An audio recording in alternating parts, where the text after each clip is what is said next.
Okay, grade 7s, welcome to Sainte Marie among the Huron, historic site located in Midland, Ontario. We just got off the bus. It was about a 2-hour bus ride north of Stouffville, and we're about to enter the museum. It's also known as a living history site or living history museum, which means there are costumed interpreters who are historians who work at the site, and they are sort of pretending to be living in the time period, so the 1600s.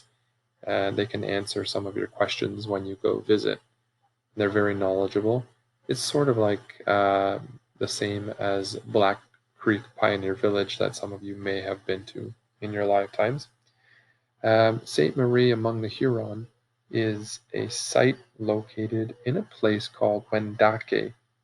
Wendake means the land of the Wendat people. The Wendat people are the First Nations tribe that the French were working with when they built this site. One thing I need to point out right off the bat is when we say Sainte Marie among the Huron, we're talking about the village. It was a village that was built as a permanent missionary village by the French Jesuit missionary priests. We learned about them and who they were.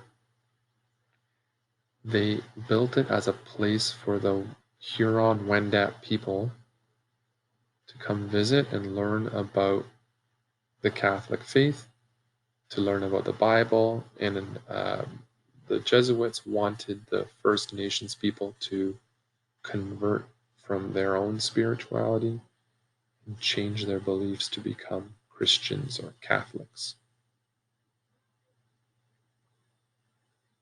But what I want to point out is that the name Huron is the name the French gave to the Wendat people. The Wendat name is the name that they call themselves. Remember, the First Nations tribes in Canada at this time, or in North America at this time, there were hundreds of different tribes. All of them had their own style of government, different languages, different customs. They were all very different from one another. And the Wendat is one group that the French allied with or became friends with. So they built this missionary site as a place to teach the Wendat people about the religion. And throughout the video and throughout history classes moving forward, I'm going to refer to the people as the Wendat. I'm not going to refer to them by their French name, which is the Huron. This is just as a sign of respect to these people, but also it's more historically accurate. Okay, let's enter the site.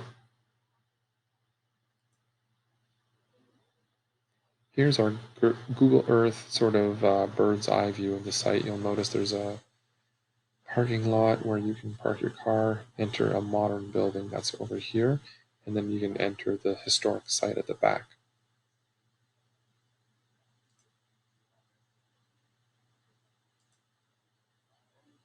Once you've paid your ticket to do the admission and you've used the bathroom, you can go in through the front door, which is actually not where we are right now. This is the back door entrance, and I want to sneak in the back door because I wanted to show you this ominous looking fence, this big palisade wall that they built.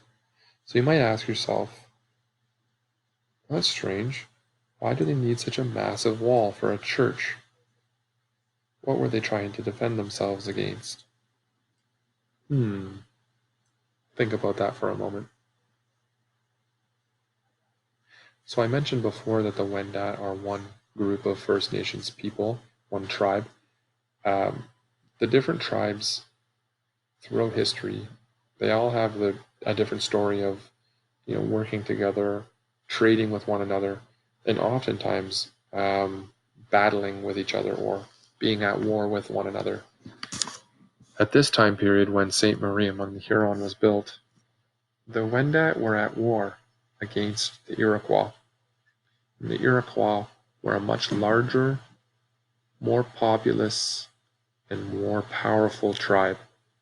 And the Wendat were defending themselves against the Iroquois. And so when the French Jesuits built Sainte Marie among the Huron, they too had to build defenses to protect themselves. When we enter the back door here, you notice there's even a second set of palisade walls here, or fenced walls. Interesting.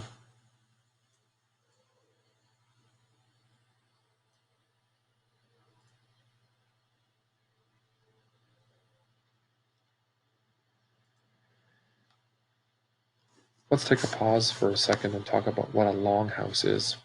There are two longhouses located on the site of Sainte Marie among the Huron. A longhouse is basically a building, a structure that would house anywhere between 20 to up to 100 people. And usually these people were family members that were linked through the matriarchal family line or the mother's family line. They would eat and sleep and share this longhouse. They would hang things inside to dry, like food and pelts. And they would also light fires inside. In the middle, on the floor, on the ground, they would light fires to do their cooking and to keep the building warm in the winter. Now they would usually build a hole in the roof so that the smoke could exit, but that would not be a perfect solution. And so longhouses were quite smoky places to be in, hard to breathe and see. The Jesuits would write about this and how they found it very nice that the people would live together and so close to one another, but how it was sort of hard to breathe because of all the smoke. Now, there are two longhouses on the site. If you want to learn more about longhouses, I put a link here for you to click and read some more if you want.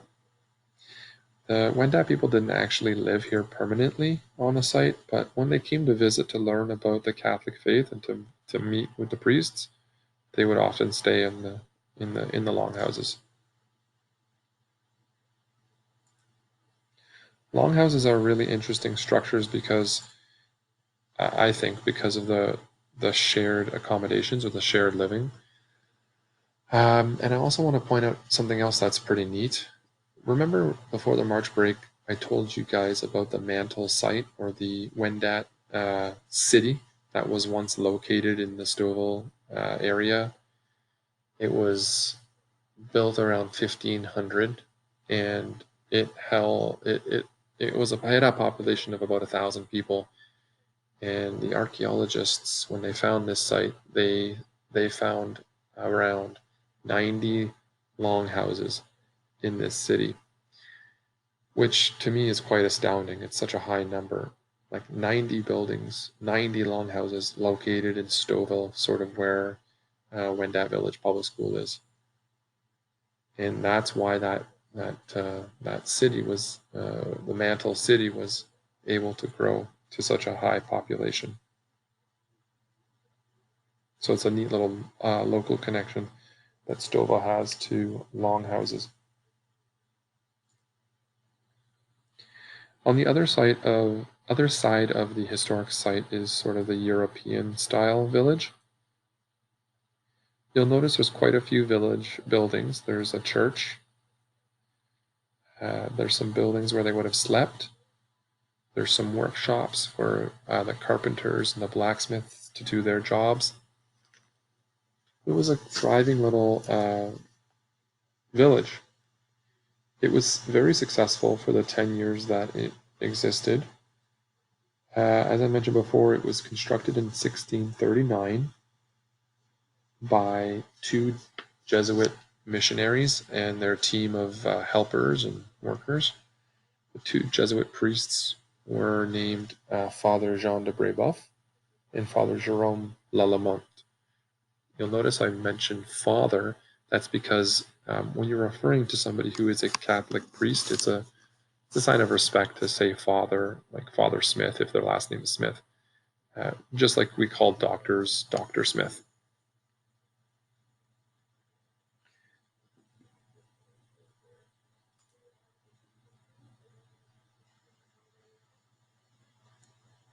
Now let's talk about who would have lived in the village. The village did not have a very high population. It was mostly people living here that were Catholic Jesuit priests and missionaries, and a number of indentured servants, or the French term for that would be engagés.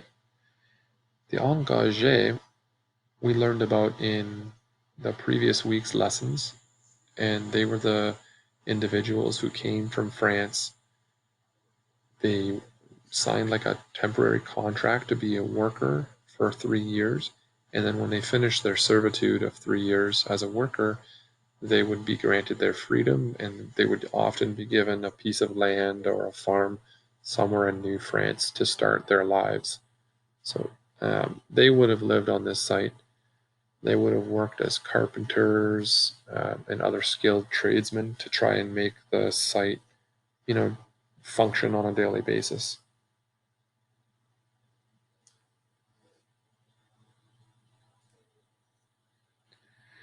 On this side of, or sorry, through this website, I'm not going to click through all of the pictures, but I highly encourage you to, when you do the self-guided tour, click through some of the pictures, because you can actually, as you can see here, sneak inside some of the buildings and see some of the artifacts that are inside. This church is a shrine. In this altar here are actually the bodies of Father Jean de Brebeuf and Father Lalemont, because they died here and they were buried here. We'll talk about that more in a minute. But you'll see, here's another good example of a building that you can sneak inside. See some of the artifacts. Fireplace, hearth, where they would have cooked and kept things warm. This might be the shrine also. I'm not sure.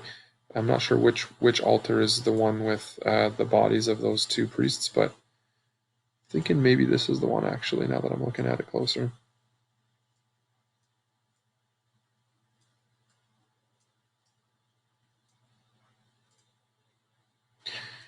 Oh, excuse me, actually, over here is where they're buried. Sorry, I remember now. It's behind this fence. So those two priests are buried behind that little fence there.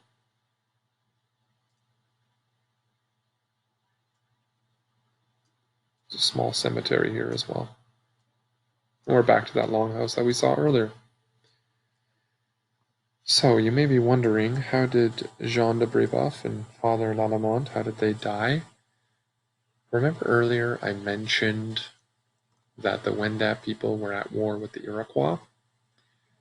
Well, the Iroquois didn't really like the Wendat and the fact that they had made this alliance with the French. The French and the Wendat teaming up together to trade was threatening to the Iroquois. Because if you're somebody in the Iroquois army, you don't want the Wendat trading with the French, because that meant that the Wendat would get their hands on more guns and more weaponry. So it was in the interest of the Iroquois to stop the French and the Wendat from working together. And what better way to do that than to attack and burn down Sainte Marie among the Huron? And that's in fact what happened. 10 years after Sainte Marie among the Huron was constructed in 1649, an Iroquois attack party entered the village and essentially killed many of the Wendat people that were here and the priests. As the story goes, Jean de Brebeuf and Father Lamont were taken by the Iroquois, and they were actually burned to death. The surviving French Jesuits decided to abandon Sainte Marie among the Huron and leave it. And they actually decided to burn the village down themselves so that the Iroquois would not take it and benefit from it. So 10 years after Sainte Marie among the Huron is constructed, it's burned to the ground. The Jesuits moved to a different location and tried to start again, but that also failed because of the really harsh winters that they faced in Canada. And that is the end of the story of Sainte Marie among the Huron, except to say that even though it was burned to the ground, the archaeologists were able to go back about 50 to 60 years ago and find, remnants of some of the buildings and artifacts, and they were able to reconstruct it as you see it today. One last thing I'll show you is across the street from this historic site is a big famous church. It's just right across the road. It's called Martyr's Shrine. A martyr is a word that means somebody who died for their faith, somebody that died because they believed in their religion. And, Jean de Brebeuf and Jérôme Lalemant, although they died sort of a tragic ending to their life, they're now considered, heroes to anybody who is French or Catholic or French Catholic, and because they're martyrs and they died to spread their faith. And this church across the street was built to honor them. So a lot of tourists will visit Sainte Marie among the Huron. They'll visit that shrine that I showed you inside the building, where or the altar where those two priests are buried. But then also they'll come and visit this church across the road. Okay, that concludes the field trip. I hope you enjoyed it, and feel free to do a self-guided tour and check out some of the sites yourself.